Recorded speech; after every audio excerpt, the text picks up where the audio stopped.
On the morning of July 27, 2008, a tense scene unfolds on the affluent, tree-lined sidewalks of Boston's Back Bay.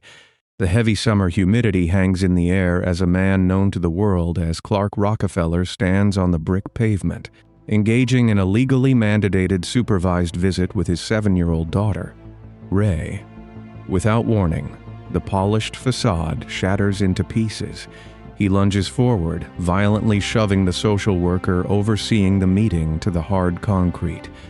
Grabbing the young girl by the arm, he pulls her into the shadowed interior of a waiting black sport utility vehicle and vanishes into the dense city traffic.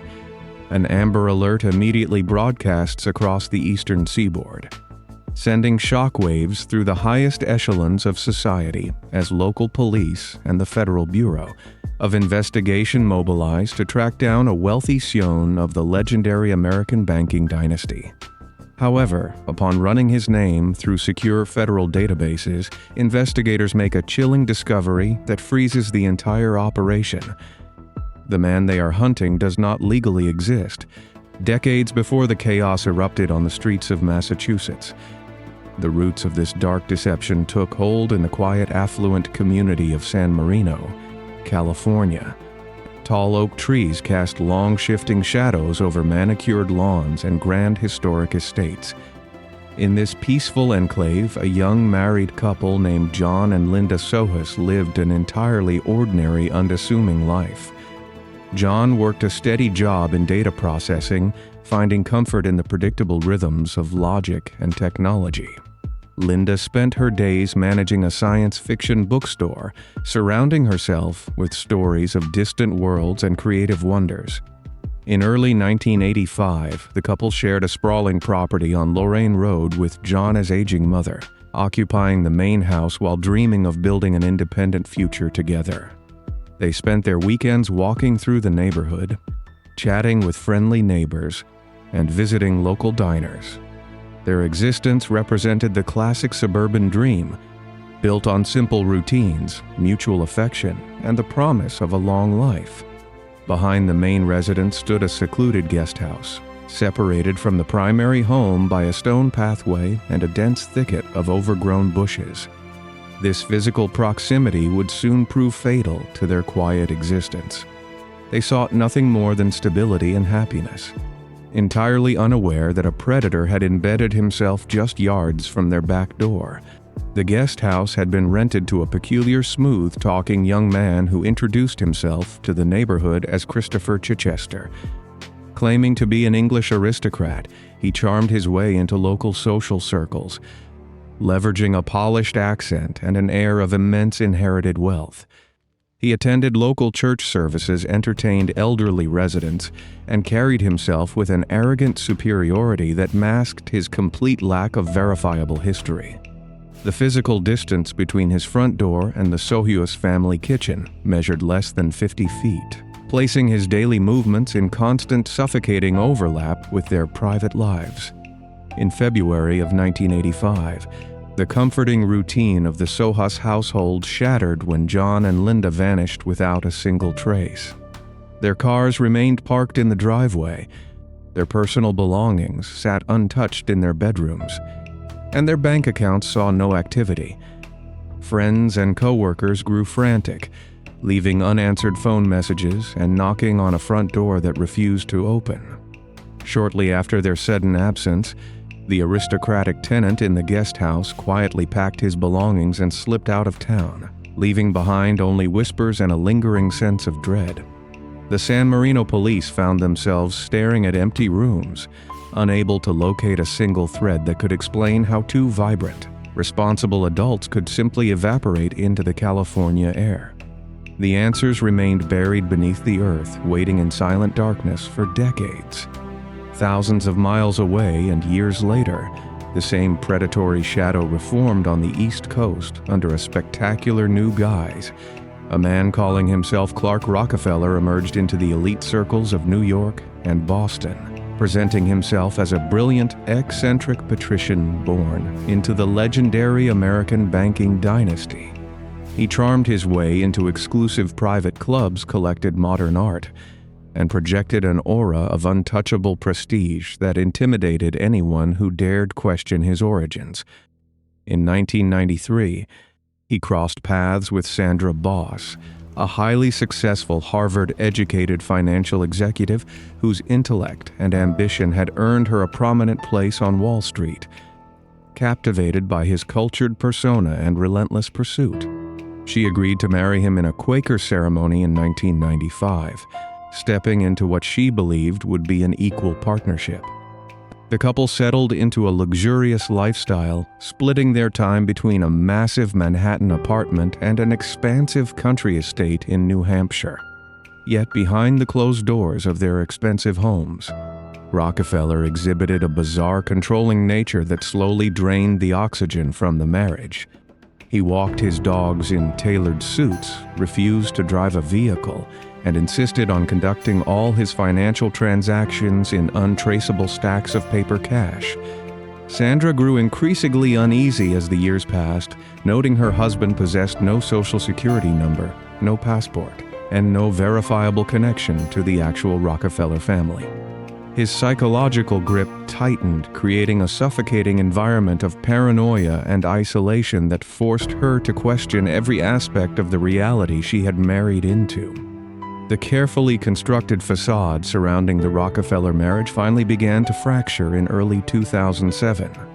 Driven by years of psychological manipulation and mounting suspicion, Sandra Boss retained the services of a private investigator to pry into her husband's opaque background. The investigator scoured public records, tax documents, and property deeds, only to confirm her absolute worst fears. The eccentric billionaire she had shared her life with was a complete fabrication, lacking even a single factual tie to the famous American dynasty. Armed with this terrifying revelation, Sandra initiated divorce proceedings to sever all ties and protect her young daughter Ray from a man whose very existence was a lie. The legal battle concluded in December of 2007. Granting Sandra full legal custody and allowing her to relocate across the Atlantic Ocean to London, far beyond his controlling reach. To secure her freedom, she agreed to a staggering $800,000 financial settlement, hoping the vast sum would satisfy his greed and keep him at a distance. The court order established strict boundaries, permitting the disgraced impostor a mere 3 supervised visits per year within the borders of the United States. Sandra believed she had finally built an impenetrable fortress around her daughter, trusting the rigid legal system to enforce the heavy restrictions placed upon her former husband. She vastly underestimated the desperation of a cornered predator whose entire constructed reality had just been dismantled. Stripped of his wealthy wife, his prestigious status, and his daily access to the child he viewed as a possession, the man formerly known as Clark Rockefeller spiraled into a dangerous state of calculated desperation. He rented a small, unassuming room, plotting a meticulous strike against the family that had escaped his grasp. The geography of his plan centered on the crowded, historic streets of Boston, where his first legally mandated supervised visit was scheduled to take place. In the weeks leading up to July 27, 2008, he laid the groundwork for an elaborate extraction, moving untraceable cash and establishing new disposable phone numbers. He reached out to an unwitting acquaintance, a woman who knew him only through his charming social persona, and asked her to assist with transportation for a supposed family outing. Simultaneously, he hired a professional limousine driver, directing the luxury vehicle to idle quietly on a specific cross street near the designated meeting location. Every logistical detail was engineered to exploit the brief window of vulnerability when his daughter would step onto the open sidewalk. He knew the assigned social worker would act as a physical buffer, but he calculated that a sudden burst of aggression would neutralize the threat before anyone could react. The trap was set in the heart of the city, surrounded by hundreds of oblivious pedestrians enjoying a humid Sunday morning. The heavy air hung over the pavement, masking the sinister reality about to unfold. The execution of the abduction unfolded with terrifying precision on that fateful July morning. After shoving the social worker to the ground, he dragged young Ray into the waiting black sport utility vehicle driven by his oblivious acquaintance. The vehicle immediately accelerated away from the curb, weaving through the tight, one-way streets of Back Bay before merging onto the interstate highway heading south. The accomplice behind the wheel remained completely unaware that she was facilitating a violent kidnapping, believing she was simply helping a wealthy father transport his child to a waiting yacht. They sped toward New York City, crossing state lines and triggering federal jurisdiction as the massive machinery of law enforcement roared to life behind them. Within hours, the face of Clark Rockefeller plastered television screens and highway digital boards across the entire eastern seaboard. Federal agents descended upon the abandoned Boston street corner, interviewing shocked witnesses and mapping the exact trajectory of the fleeing vehicle. The sheer audacity of a high-profile abduction committed in broad daylight by a supposed billionaire commanded total media dominance. Yet, as the manhunt expanded, the investigators staring at their computer terminals realized they were chasing a ghost. This desperate act of kidnapping severed the final thread holding his deception together, pushing law enforcement into a labyrinth of fake names, stolen histories, and a trail of devastation stretching back 3 decades. The Federal Bureau of Investigation establishes a sprawling command center in Boston, dedicating massive manpower to locating the missing 7-year-old girl. Detectives face a severe psychological and forensic wall as they attempt to profile a suspect whose entire recorded existence is a legal mirage. Standard operating procedures dictate running the suspect name, social security number, and tax records through secure federal databases. Every single query returns 0 matching results, exposing a massive systemic blind spot that permitted a predator to navigate high society in total secrecy. Lacking digital footprints, investigators pivot their attention to a specific tip regarding a 26-foot yacht tied to his recent financial transactions. A critical factual dead end materializes when authorities form a rigid theory that the fugitive plans to smuggle his daughter out of the country by sea. The United States Coast Guard deploys helicopters and patrol boats, scanning miles of dark ocean water and scouring local marinas along the eastern seaboard.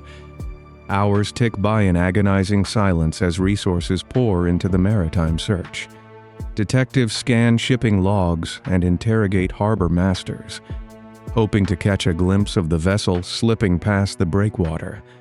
This heavy reliance on the yacht theory drains valuable time, giving the kidnapper a crucial head start to vanish far into the American interior. The empty spaces between incoming reports fill with mounting dread for the safety of the captive child, while the maritime search yields nothing but empty waves. Forensic teams inside the Boston Command Center pivot back to physical evidence. Crime scene technicians process the discarded remnants of the fabricated Rockefeller, life-searching for any tangible biological anchor. They dust personal belongings, glassware, and documents pulled from his abandoned luxury residences, seeking a singular point of truth. Their methodical work yields a pristine set of fingerprints, providing the very first piece of immutable physical evidence in the entire case. Specialists feed the unique ridge patterns into the integrated automated fingerprint identification system, initiating a nationwide scan across millions of criminal and civil records. The digital machinery churns through decades of archived data before stopping on a definitive match from the late 1980s.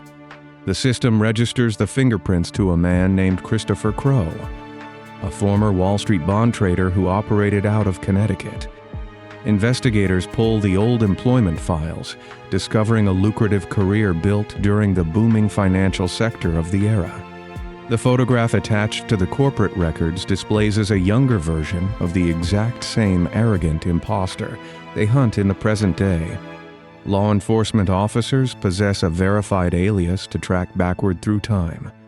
The Christopher Crowe alias exposes a glaring vulnerability in the corporate hiring practices of the late 20th century. The imposter exploited a rigid financial culture that prioritized confident salesmanship over strict background verification. He infiltrated prestigious firms using fabricated degrees, thriving in an environment devoid of modern digital oversight. The paper trail reveals a man who navigated elite circles with ease, managing high-stakes portfolios and earning a substantial income. The corporate records also detail the exact moment this specific deception crumbled. In the late 1980s, federal regulators implemented mandatory fingerprinting protocols for all registered brokers to secure the financial markets. The moment corporate compliance officers handed Christopher Crowe an ink pad and requested his physical prints, he abandoned his office and his entire career. He vanished into thin air, leaving behind luxury vehicles, expensive suits, and a vacant apartment. Detectives retrace his abandoned financial accounts and expired leases from Connecticut, digging further into the layers of fraud. The paper trail leads investigators further back in time, stripping away the Crowe identity to reveal an older alias. The documents point to a supposed English baronet named Christopher Chichester. The discovery of the Chichester alias sends a massive shockwave through the investigation, shifting the geographical focus 3,000 miles to the west. Detectives cross-reference the name with older law enforcement databases, landing upon the affluent streets of San Marino, California. The timeline aligns with the year 1985, dropping the fugitive back into the secluded guest house on Lorraine Road. Investigators map the physical layout of the California property, noting the suffocating proximity between the guest house and the primary residence. The suspect lived mere footsteps away from John and Linda Sohus during the exact window of their unexplained disappearance. Police reports from 1985 detail the abandoned vehicles, the untouched bank accounts, and the haunting stillness of the empty home. The file describes Chichester slipping out of the neighborhood as panic consumed the Sohus family. The Boston abduction case intertwines with a decades-old mystery, linking the sophisticated con artist to a profound tragedy. Detectives request the complete case file from the San Marino Police Department, demanding every piece of physical evidence gathered from the Lorraine Road property. The arriving documents contain horrifying details that escalate the manhunt from a custody dispute to a desperate race against a lethal predator. The California case files force federal agents to review a grim discovery made at the Lorraine Road property in 1994. 9 years after John and Linda vanished, new property owners hired local contractors to excavate the backyard for a swimming pool installation. Heavy machinery tore into the earth behind the main house, digging into the soil located next to the former guest house. The metal bucket of the excavator struck a rigid fiberglass box buried several feet below the surface. Inside the unearthed container, construction workers found thick plastic bags concealing the tragic remnants of a human body. The hidden tragedy met a brutal, permanent end in the dark earth right outside the window where the supposed English aristocrat once slept. Local police cordoned off the entire property, sifting through the dirt to recover every available fragment of evidence. The spatial mapping of the burial site proved that the perpetrator required private, unobserved access to the backyard for an extended period. The physical logistics point to the eccentric tenant who commanded total control over the guest house perimeter. The Boston Command Center stares at the crime scene photographs, realizing the terrifying capacity for violence hiding behind the cultured persona. The remains recovered from the San Marino backyard presented a massive forensic challenge that stalled the investigation for years. Detectives maintained the working theory that the victim was John Sohus, but proving this fact required rigorous scientific validation. John had been adopted as a child, meaning no biological parents existed to provide a standard genetic comparison. This specific biological hurdle blocked authorities from securing a match using the primitive science available in the 1990s. The inability to certify the identity of the remains created an absurd legal loophole, preventing prosecutors from issuing a formal arrest warrant for the missing tenant. The legal stalemate allowed the predator to roam the country, change his name, and infiltrate new communities without fear of pursuit. The official confirmation of the remains would not arrive until the year 2010, leaving the case classified as unsolved during the Boston kidnapping. Despite the lack of a certified death certificate, the circumstantial evidence paints a horrifying picture for the federal agents tracking the fugitive. The authorities pieced together the complete narrative, realizing the eccentric millionaire holding young Ray captive is a ruthless fugitive running from a historic cold case. The man who stole the future of a young California couple now controls the fate of a vulnerable 7-year-old girl. The stakes of the massive federal manhunt transcend a simple custody violation, transforming into a desperate mission to stop a proven monster before he vanishes again. A brick apartment complex sits quietly in the historic Mount Vernon neighborhood of Baltimore, Maryland. The building overlooks a dense grid of urban streets, located hundreds of miles away from the cold ocean waters of New England. Inside a secluded ground floor unit, the fugitive establishes his final stronghold. He now operates under the unremarkable new alias of Chip Smith. The critical break in the massive federal manhunt arrives not from a forensic database, but from the sharp observation of a local real estate agent. Recognizing the distinct eccentric mannerisms of the suspect from national television broadcasts, she immediately alerts the authorities. Detectives rush to verify the credibility of the civilian tip. They uncover recent financial records showing the new tenant purchased a small twin-hulled catamaran. The vessel sits securely moored at a nearby Maryland marina. The discovery matches the abandoned maritime escape theory perfectly, pulling investigators away from the false trail in Boston. The Federal Bureau of Investigation shifts its entire operational focus southward to the city of Baltimore. Tactical units converge on the historic neighborhood, moving with complete silence to avoid triggering a hostage situation. The spatial geography of the apartment building presents a severe tactical challenge for the approaching assault teams. The ground floor windows face a bustling public sidewalk, exposing the entry points to unwanted civilian foot traffic. Federal commanders map the exact blueprints of the unit, noting the heavy wooden door that serves as the single point of entry.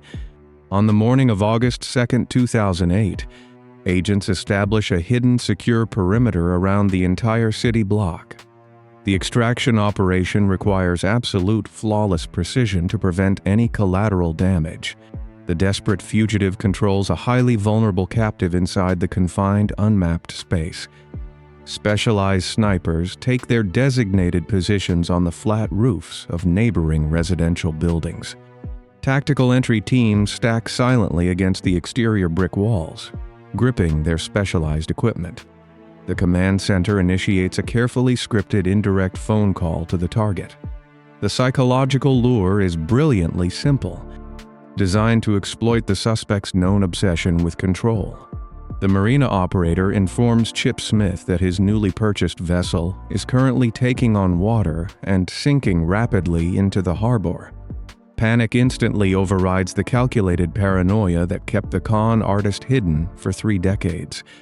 He abandons his cautious routine and rushes toward the exit to save his prized maritime investment. The heavy wooden door unlocks with a loud metallic click, breaking the tense silence of the morning. He steps blindly out onto the exposed concrete sidewalk, leaving the safety of the apartment behind.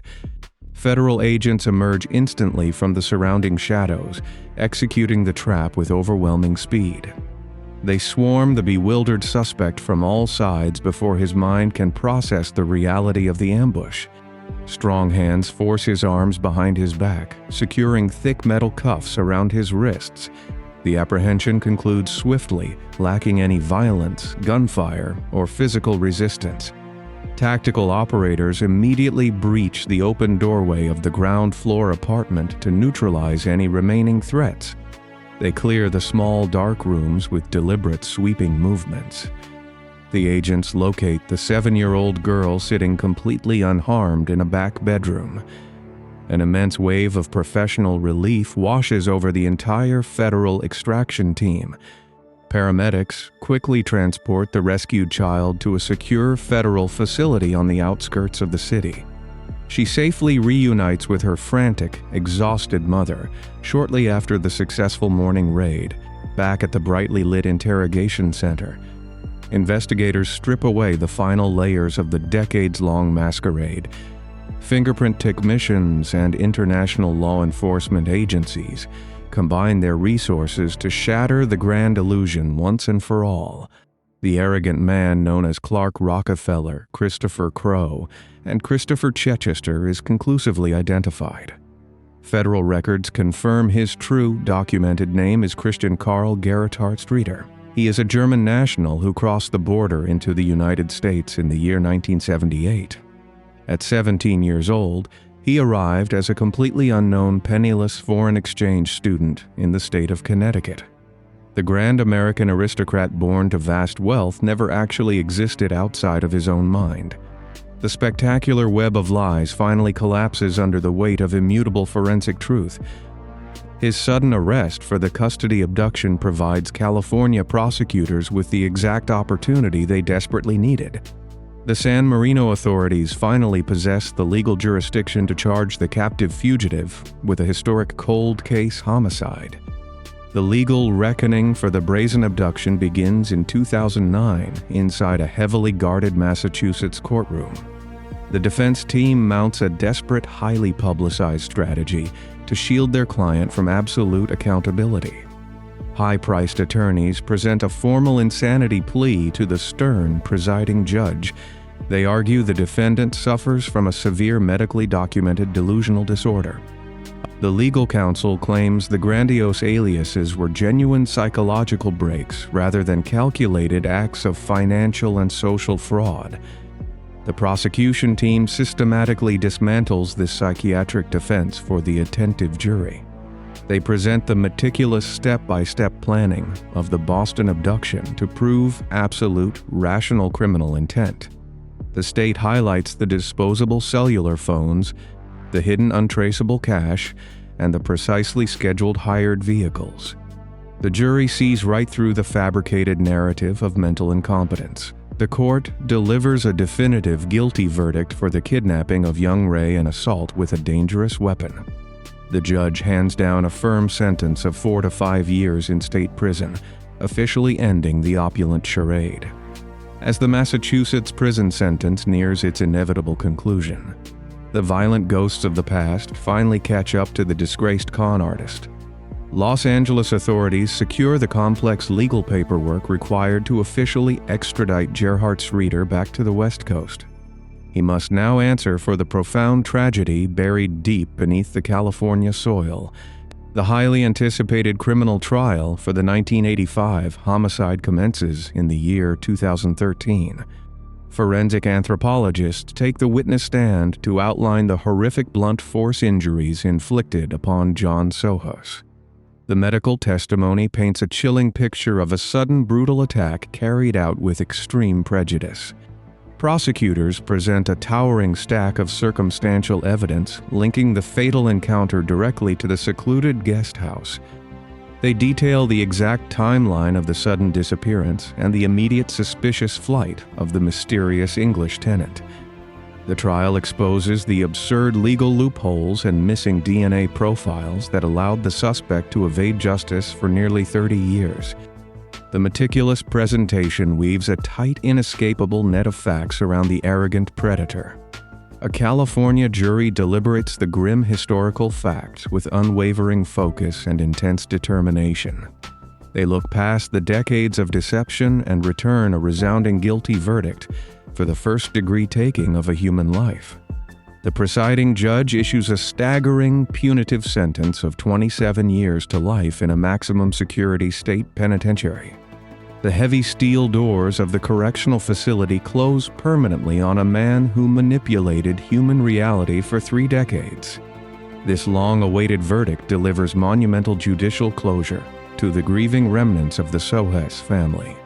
They finally witness the ruthless perpetrator held fully accountable for erasing John from existence. The terrifying systemic failures that allowed a phantom to roam free across America are permanently corrected through relentless, coordinated police work. The strict protocols of modern forensic science guarantee that no other individual can vanish behind a fabricated identity in such a manner. The conviction brings an absolute end to the reign of a predator who exploited the trusting nature of countless communities. Law enforcement agencies across the country close their sprawling case files on the mysterious Clark Rockefeller. Across the Atlantic Ocean, Sandra Boss and her daughter embrace a future completely severed from the dark shadow of deception. They successfully rebuild their lives in absolute safety, relying on undeniable truth rather than constructed illusions.